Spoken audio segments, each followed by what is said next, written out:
where you're from, and a little bit about your background. Okay, my name is Lala.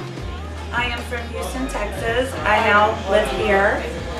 I have been living here for a good 19 years, and this, I guess, is where I call home. Alright, so now you're living in Jacksonville. What brought you to Jacksonville? Just family move when I was younger.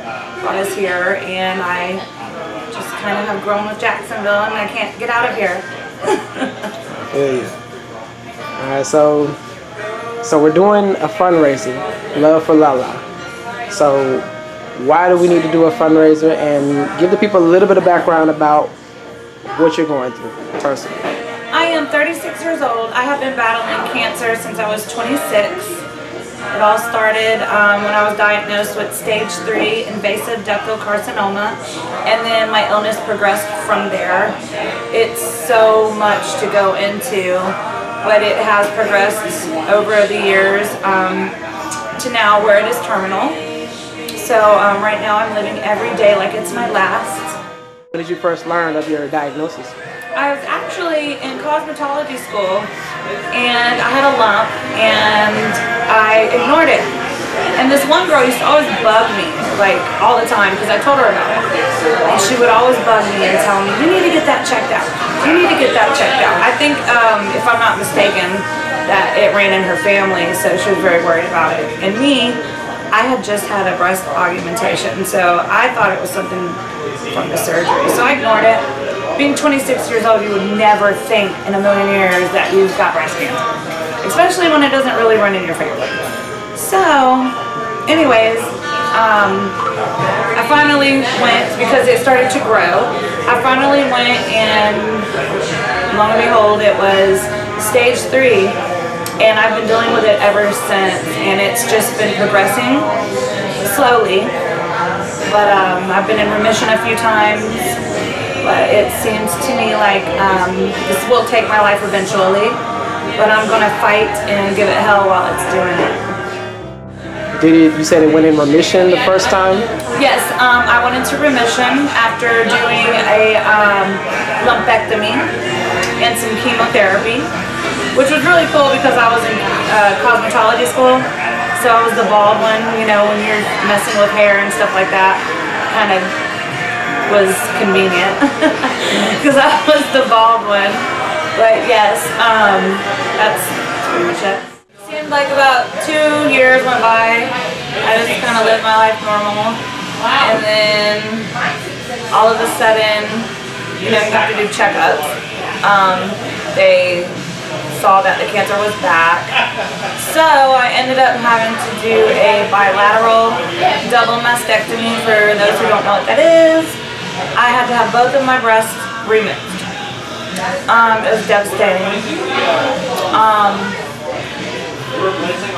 When they said they were going to remove them, they also said that they would not replace them because I did not have insurance at the time. I was a charity case. Charity obviously doesn't cover cosmetic boobs, so I was able to get the surgery to save my life, which was awesome, and I appreciate it. But then life after losing both of my breasts started to sink in. Being, you know, in your early 30s and not having any breasts was very hard. It changed who I was, how I felt, a lot of anger, stuff like that. But I mean, I didn't take it out on anyone. It just changed who I was, and you know, you had to learn to deal with that.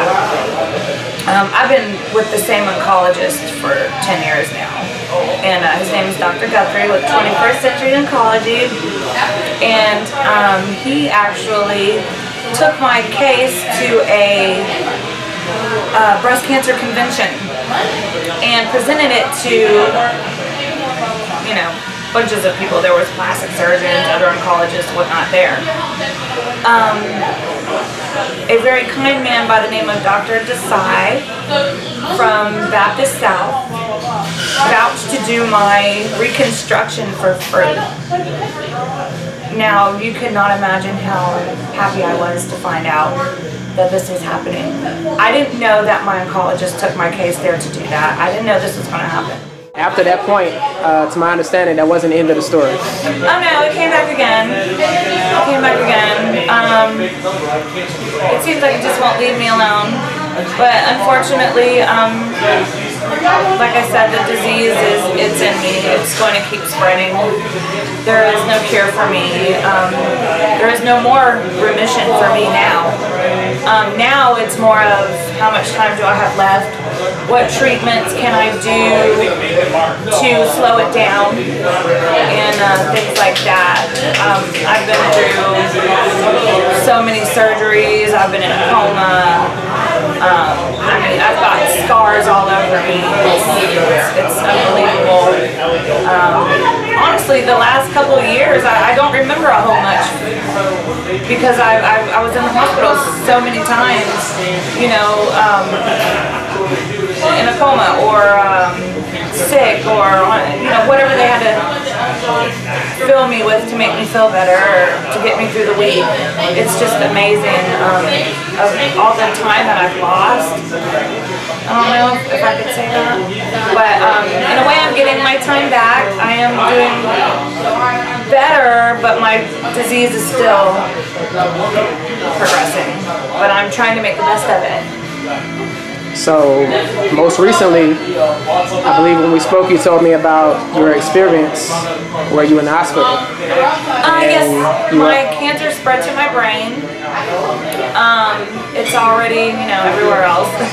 But it went to my brain, and I had just grown my hair back, thinking that, you know, that I was going to be okay for a little while. But anyways, I had to do brain radiation treatments.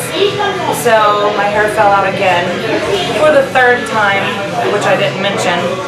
And so I'm bald. This is a wig. And then just probably 2 weeks after I found out I had brain cancer, I found out that the cancer has moved to my bones. So I just got out of the hospital a few days ago. They had to go in and my leg is fractured. The cancer has made my bones weak. So they had to go in and put in a metal rod. I'm actually on crutches today, but I'm sitting here right now. So much fun. But that's how I'm getting around right now. And so far that's what it is. So, I don't know if you want to share what happened when you were in the hospital and when they unplugged.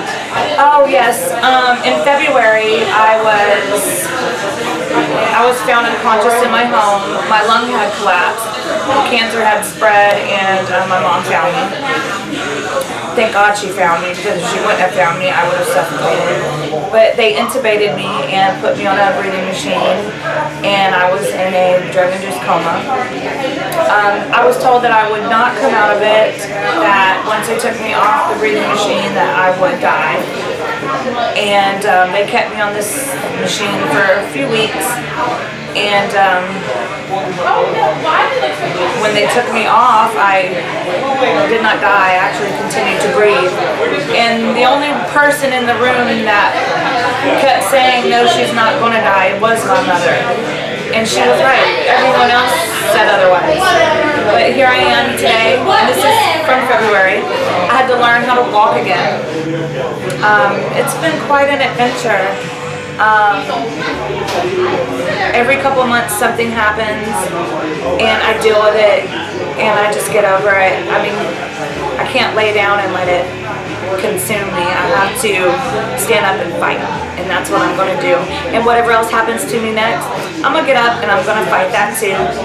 And I was told the last time I went to the doctor that I had less than 5 years, but I don't believe that, but that's what I was told.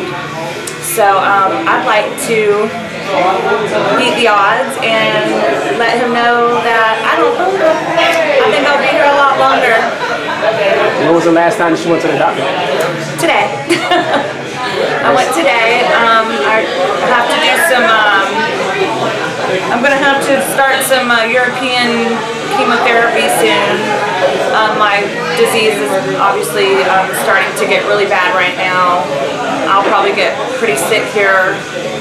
I don't know for sure, but that's how they're going to treat it. And then I also have to have my bones radiated in the leg that I just had surgery on. So they're getting that treatment plan together now. I don't know exactly what it is, but that's the next step. My name is Lala, as you guys already know. If you guys would like to donate or help me in my battle, there's a lot of things that I want to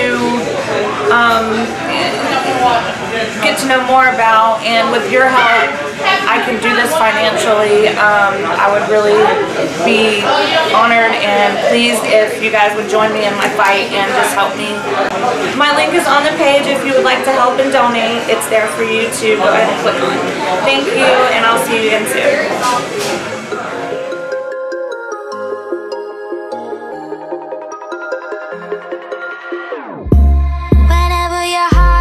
Broken, don't ever forget you're golden. I will find the light in your soul.